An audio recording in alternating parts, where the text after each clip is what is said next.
Well, hello there. I didn't even see you. I was too busy admiring my artworks from high school. So, ladies and gentlemen, I suppose we're all here today for the same reason. The reason that we cannot stop procrastinating our art projects. Recently, I've noticed a stark turn in how I describe myself when my artist friends start talking about the art that they are currently doing. So I basically went from saying, yes, perchance I also dabble into the arts myself, to saying like, I too used to be good at art in high school. So, what did I need to change in my behavior to go from, I guess I used to do art, to again being the pretentious piece of shit that I was always meant to be and describe myself purely as, oh hell yeah, I'm an artist. Does it make me better than everybody else? Well, yeah, and I do get more pussy because of it. And in this moment, I realized two fundamental truths. I need to resume my art skills, and my friends haven't received birthday presents yet. So how do these two correlate, you may ask? Well, essentially, by becoming my friend, you activate my very special Yu-Gi-Oh! Trump card. Now, for every one of your presents, I'm going to make you something or draw you something. So, I set out on a journey to renew my art skills, to fulfill my responsibilities as a friend, and also to use up my art supplies before they turn to cement. So, let us set on this journey together. Let's start then with point 1, the supplies.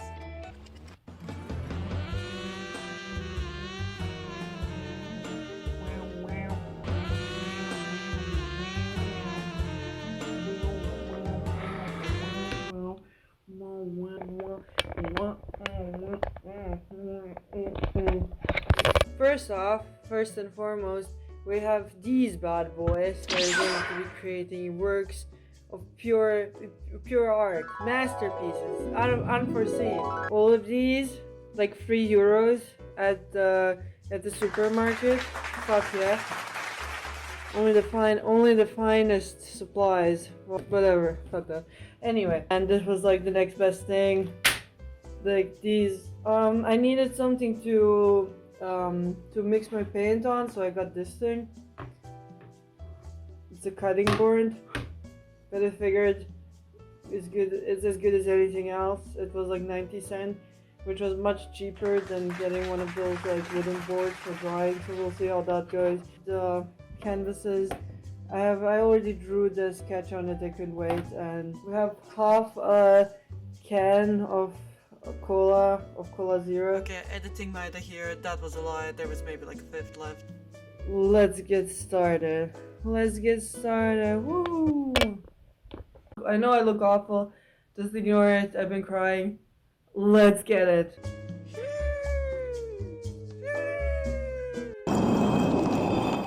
Well, hello there, and welcome to the chill zone. Cue the music. Oh yeah.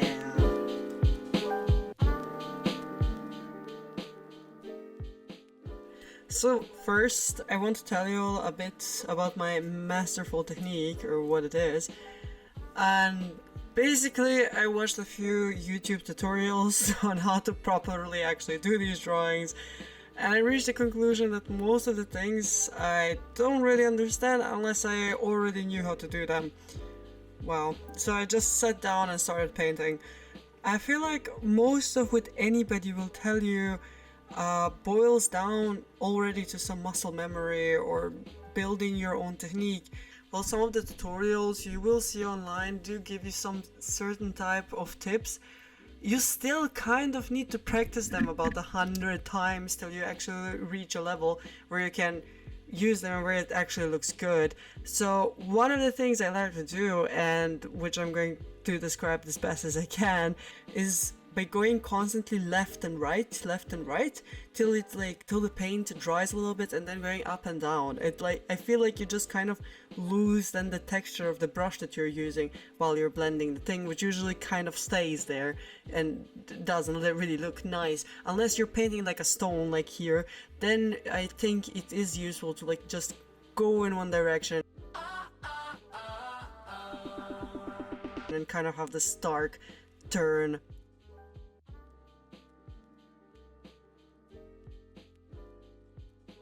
Another pro tip, use your fingers for blending. And I just always find that the texture of human skin, specifically fingers, is really good for making nice color transitions and blending. And yes, maybe I could have put this in a way which would make me sound less like I'm a serial killer collecting people's fingers for blending. But on another hand, get it? On another hand, if a serial killer like that ever appears, nobody's gonna suspect me, because isn't that too obvious? And now a bit of the backstory. This painting specifically was for my first friend, Andrea, yay! Which you can also see here on the painting, where I painted her as best as I could.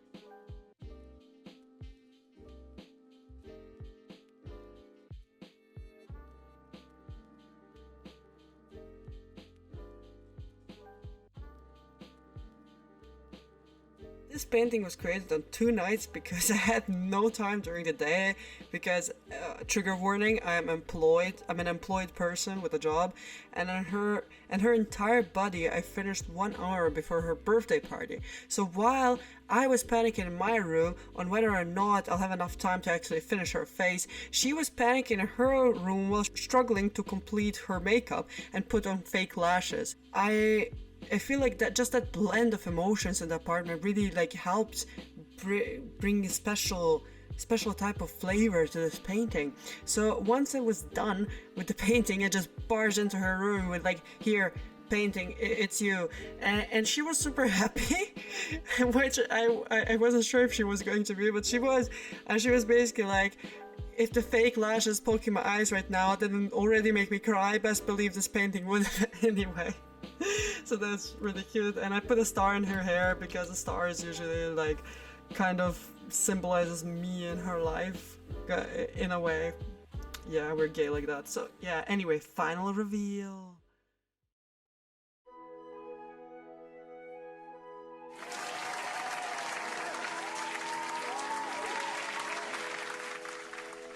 Wow, what a painting.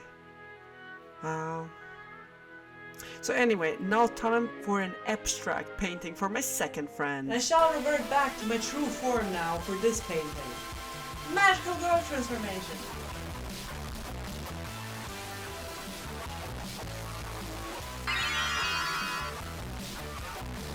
Whoa! Oh my god! Transformation complete!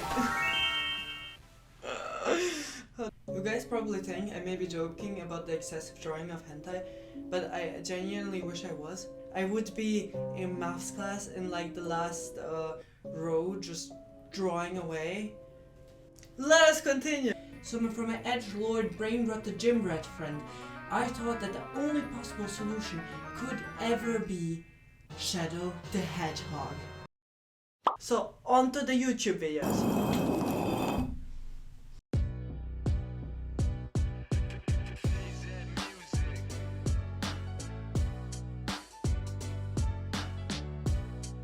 So for this painting, my goal was to have an abstract type of background with a cartoonish Shadow the Hedgehog character in the front.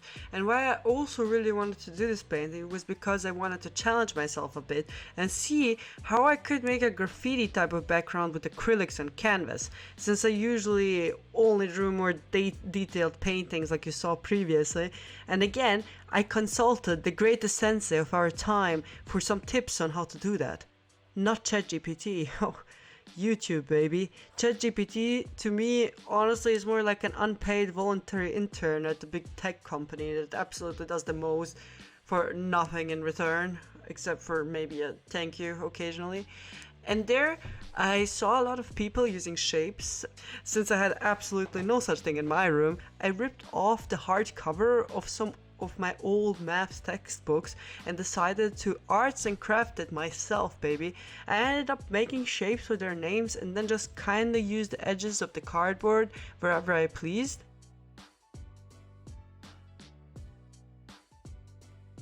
Oh yeah, and another thing, that for this background I probably shouldn't have sketched Shadow, since it turned out to be absolutely useless. But yeah, please don't be like me, kids. Please plan ahead, at least like one step, I guess. what the most important thing is that you have some sort of outline that you can just follow, because it is kind of, since it is such a simplistic kind of form, you just have to have good line art for it, like how you would do it digitally. And now to the fun part, now a little bit to the backstory to the painting. It all started one autumn evening at the pub quiz, and my friend noticed this abstract cartoonish painting of Pink Panther on the wall and went, "Bro, that's so sick." And I went, "I could do that." And he said, "Bro, no way." So of course I retorted, "Dude, yes way." And naturally I made a bet that I'll draw it for him for his birthday. And since then it's been about 8 months, and my friend's memory resources are already used up on memorizing every monster flavor and the nutritional information of every brand of chicken possible. So of course he forgot, but not me. No. So after finishing the painting, I met him a week later at a karaoke bar and was like, "Remember that bet we made 8 months ago?" Well, I didn't. "Here you go, bro."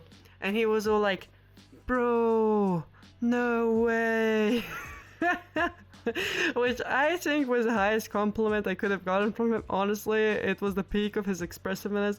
He used about all of the free words he had in his vocabulary, so I'm very happy about it. And yeah.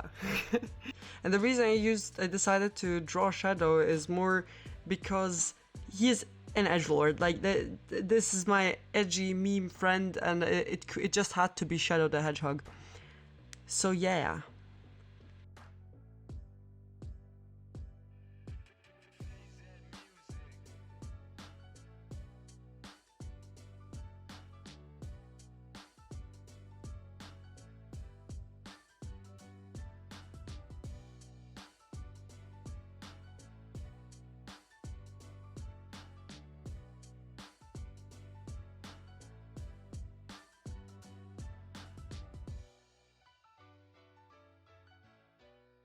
Now to the final reveal of the ultimate life form. Ooh yeah.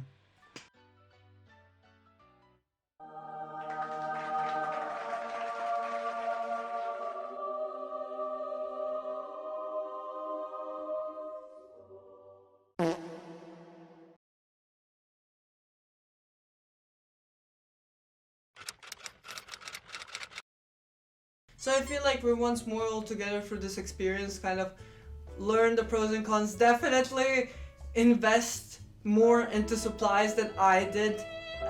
Please be more careful about picking your supplies, but also don't pick anything expensive. If you're just now getting back into art, you have no reason to just buy some super expensive shit or whatever. Rather, like, try to earn it, because that's also what I do. If I see that I've been doing something more consistently for like 2-3 weeks, then I reward myself with better equipment, because I feel like I will actually use it and I will actually put it to good use and do something with it, and it's not just gonna be lying around decomposing in my dorm room, you know? Maybe use that thing that with which you can that you can put on the gloss thing. That probably would have been very helpful, because it was hell like drawing into those small crevices. That was pretty bad.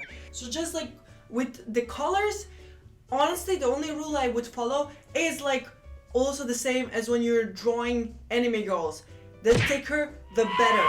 Like, get colors which you can like dilute yourself if necessary, because if they're already watery, there's not much you can do. You're gonna have to apply like 30 layers of the color to get the color that you want, like how I did with Balkan as usual. Just wanted to like cheap out on the supplies. Don't do that. Set yourself a deadline, and no matter what happens, have the painting done. By that point, and by done I don't mean like how you have it in your mind, just you are not allowed to do anything anymore to that painting after that deadline. There's no perfectionism. Don't allow yourself to lull yourself into the sense of, oh, I have to complete this because of because my mom was never proud of me and this is just a way to compensate for it. No, it doesn't matter. Tell your stupid ass mom that she doesn't matter. Okay, maybe I'm projecting. In either case, it doesn't matter what motivates you. If it's drawing abominable naked people, it's drawing like the entire cast of Harry Potter getting it on, Doesn't matter. The only reason you're procrastinating is because you're scared of the failure. So don't do that to yourself. Don't let your dreams and everything just die, and your skills just die out because you're scared. That's I think there's nothing worse, because the only time you have actually stopped being an artist is when you stop creating. And for some people it is when their dreams die, or when they stop enticing their inner child or feeding their inner child and its hobbies, or once they physically die. So I'm hoping that for all of us that do describe ourselves as artists, it's going to be the second one. So please just create, and I hope that I managed to somewhat inspire you, even from my like roundabout weird ass way. By the way, never forget, I'm proud of you. Yeah, I'm proud of you for doing this. Yeah, mom is really proud of you. Okay, this is getting weird. Alright, in either case, good luck guys, and I wish you the best, and do your best, and in the time that's allotted, do your best, and see you guys next time!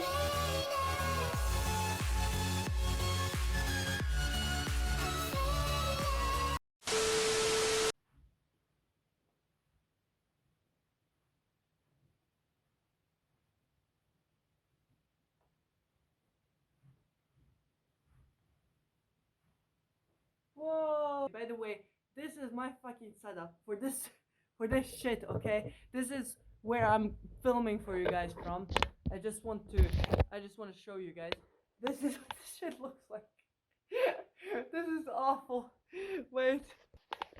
This is where I've been sitting the entire time. That's like the phone I've been reading the script from. And this is the green screen. Like, yeah, this is what it is. And the thing's holding together this green screen setup, I guess, are a candle, Minecraft creeper, my Switch, and of course gamer girl, and 2 cans of tuna. If I can create videos with this setup, I think you can draw anything with absolutely anything. It doesn't matter. I use the bloody cutting board. It's the black cutting board. I know that black is the worst color to like mix something on. So yeah, in this part I'm just kind of losing my mind for the next 20 minutes about the black cutting board. In either case, I would definitely avoid that step. And thank you guys for watching the entire video. It means a lot to me, and see you next time.